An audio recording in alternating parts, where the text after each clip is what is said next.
തിരഞ്ഞെടുപ്പിന് ഇനി അധിക സമയമില്ല. കേരളത്തിലെ രാഷ്ട്രീയ പോരാട്ടം ഇതിനകം തന്നെ ശക്തമാകുന്നു. പ്രധാന മത്സരം LDFും UDFും തമ്മിൽ തന്നെയാണ്. ഇരുപക്ഷവും ഇപ്പോൾ തന്നെ തന്ത്രങ്ങൾ തയ്യാറാക്കി ജനങ്ങളിലേക്ക് എത്താൻ ശ്രമിക്കുന്നു. LDF വികസനത്തിന്റെ തുടർച്ച എന്ന സന്ദേശവുമായി മുന്നേറുന്നു. കഴിഞ്ഞ വർഷങ്ങളിൽ നടന്ന വികസന പ്രവർത്തനങ്ങൾ, അടിസ്ഥാന സൗകര്യങ്ങളിൽ ഉണ്ടായ മാറ്റങ്ങൾ, ക്ഷേമ പദ്ധതികൾ, ആരോഗ്യവും വിദ്യാഭ്യാസവും മേഖലകളിലെ മുന്നേറ്റങ്ങൾ ഇവയെല്ലാം ചൂണ്ടിക്കാട്ടിയാണ് അവർ വോട്ടർമാരെ സമീപിക്കുന്നത്. ഇതുവരെ ചെയ്തത് തുടരണമെന്ന വിശ്വാസം ജനങ്ങളിൽ ഉണ്ടാക്കാനാണ് ശ്രമം. അതേസമയം UDF മാറ്റത്തിന്റെ ആവശ്യം മുന്നോട്ട് വെക്കുകയാണ്. വിലക്കയറ്റം, തൊഴിലില്ലായ്മ, ദൈനംദിനം ജീവിതത്തിലെ ബുദ്ധിമുട്ടുകൾ, ഭരണത്തിലെ പോരായ്മകൾ ഇവയെല്ലാം ചൂണ്ടിക്കാട്ടി സർക്കാരിനെ വിമർശിച്ച് പുതിയ അവസരങ്ങളും വാഗ്ദാനങ്ങളും മുന്നോട്ട് വെക്കുകയാണ്. അവർ ഇപ്പോൾ മാറ്റം വേണം എന്ന സന്ദേശം ശക്തമായി എത്തിക്കാനാണ് ശ്രമം. ഇതിനിടെ ഈ തിരഞ്ഞെടുപ്പിൽ ഏറ്റവും നിർണായകമായ വിഭാഗങ്ങൾ സ്ത്രീകളും യുവാക്കളുമാണ്. ഇരുപക്ഷവും ഈ വിഭാഗങ്ങളെ ലക്ഷ്യമിട്ട് പ്രത്യേക പദ്ധതികളും വാഗ്ദാനങ്ങളും തയ്യാറാക്കുകയാണ്. തൊഴിലവസരങ്ങൾ, സ്ത്രീ സുരക്ഷ,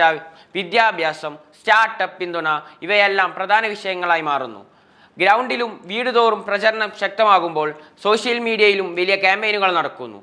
ഓരോ ദിവസവും മത്സരം കൂടുതൽ കടുപ്പത്തിലേക്ക്. ഒരു പക്ഷത്ത് വികസനത്തിന്റെ തുടർച്ച, മറ്റൊരു പക്ഷത്ത് മാറ്റത്തിന്റെ ആവശ്യം. ഈ രണ്ട് സന്ദേശങ്ങളിലാണ് 2026 തെരഞ്ഞെടുപ്പിന്റെ മുഖ്യ പോരാട്ടം.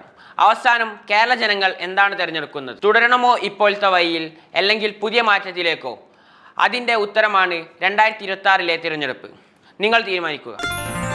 waytonikah.com, the exclusive Muslim matrimonial site.